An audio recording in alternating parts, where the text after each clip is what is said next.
let's run a little experiment. Just close your eyes and take a few deep breaths. And now think of a movie. It can be one you've seen or just one you know the name of, right? It doesn't have to be good. It can be bad. Whatever comes to mind, doesn't matter. And pay attention to what this experience is like. A few films have probably come to mind. Just pick one. And pay attention to what the experience of choosing is like. Now, the first thing to notice is that this is as free a choice as you are ever going to make in your life. Right? You are completely free. You have all the films in the world to choose from, and you can pick any one you want. And you can pause this audio and take as long as you want. Now, let's do that again. Right? I want you to become sensitive to this process. So forget the first film and choose another. And again, pay attention to what you actually experience here. What is it like to choose? What is it like to make this completely free choice? You got a new film? Okay. Do it one more time, right? Just clean the slate, think of a few more films, and choose one. Did you see any evidence for free will here? Because if it's not here, it's not anywhere, right? So we better be able to find it here. So let's look for it. Well, first, let's set aside all the films you've never seen or heard about, and whose names and imagery are unknown to you, right? Needless to say, you couldn't pick one of those. And there's no freedom in that, obviously, because you couldn't have picked one of those if your life depended on it. But then there are many other films whose names are well known to you, many of which you've seen, but which didn't occur to you to pick. For instance, you absolutely know that The Wizard of Oz is a film, but you just didn't think of it.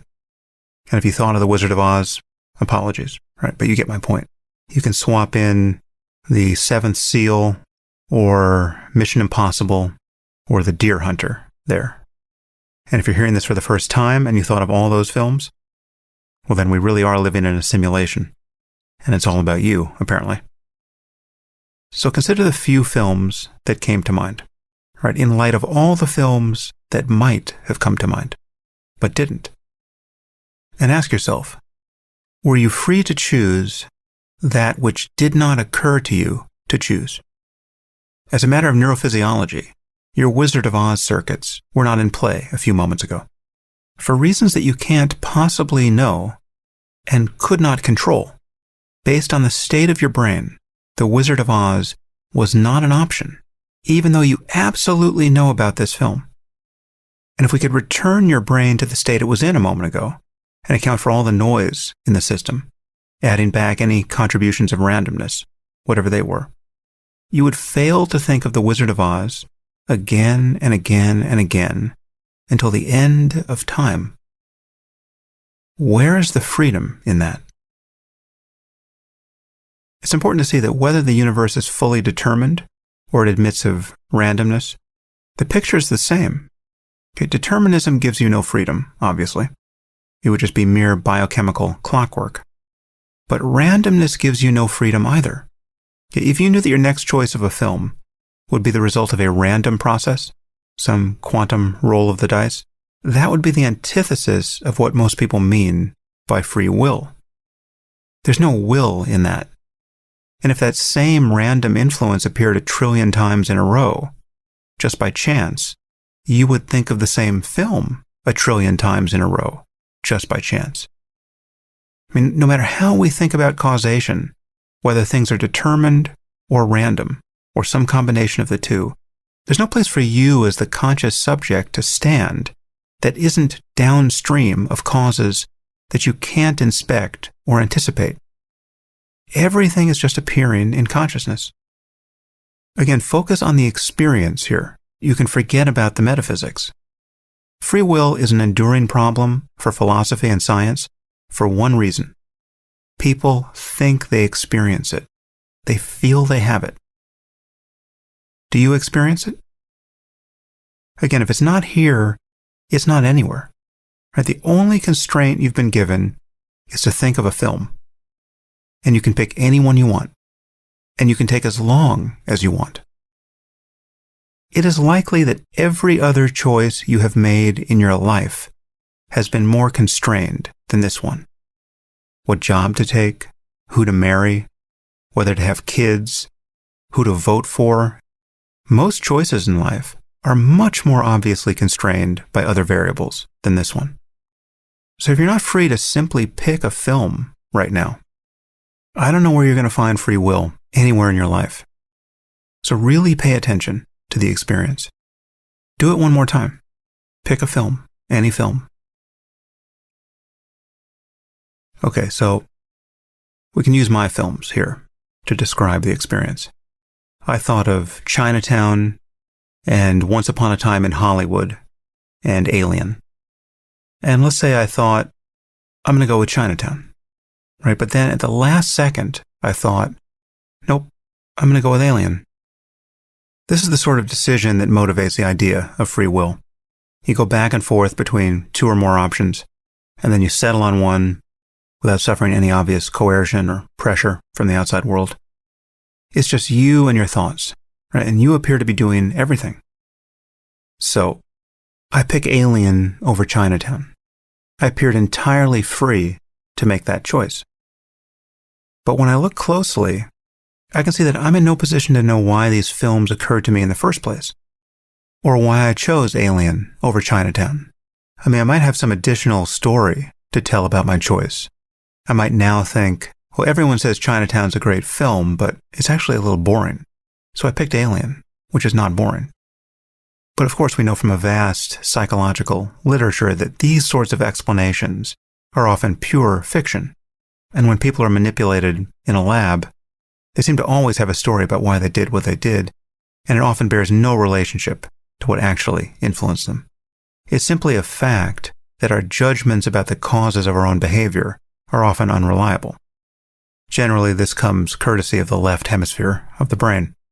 But even if I'm right in this instance about why I picked Alien over Chinatown, I'm in no position to know why my memory of Chinatown being boring had the effect that it did. Why didn't it have the opposite effect? Why didn't I think, I'm going to go with a classic, whether it's boring or not? The thing to notice is that you, as the conscious witness of your inner life, are not making decisions. All you can do is witness decisions once they're made. No matter how many times you go back and forth between two options, no matter how many other thoughts arise to give color to this process, giving weight to one option or the other, the process itself is irreducibly mysterious from your point of view. And whether these mental events are fully determined or in part random, the experience is the same. Everything is just happening on its own. Now, I say pick a film, and there's this moment before anything has changed for you. And then the names of films begin percolating at the margins of consciousness, and you have no control over which appear. None. Really, none. Can you feel that? You can't pick them before they pick themselves. I mean, someone else might as well be whispering the names of films in your ear for all that you did to summon them. And the same can be said for the process of choosing among the candidates that do appear. Even if you go back and forth between two choices for an hour, eeny, meeny, miny, mo, you can't know why you stop on the one that you finally choose. If you pay attention to how your thoughts arise and how decisions actually get made, you'll see that there's no evidence for free will. Not only no evidence, it's impossible to make sense of the claim that free will might exist. What could it refer to? Forget about the physics of things. What in your experience could it refer to? Everything is simply springing out of the darkness. What will you think, or intend, or want, or ignore, or forget, and then suddenly remember, next? Our experience of being and acting in the world is totally compatible with the truth of determinism, or determinism plus randomness. And this has implications not only for our sense of self, but for our ethics and our view of other people. And this insight can be extraordinarily freeing psychologically. It can lead to much greater compassion, both for other people and for ourselves. And far from causing us to become passive, an insight into the illusoriness of free will can allow us to behave much more intelligently in life, as we will see. I've been arguing that there's no such thing as free will. So what is there? Well, there's luck, both good and bad, and there's what we make of it. Actually, that's not quite true. What you make of your luck is also just more luck. Once again, you didn't choose your parents.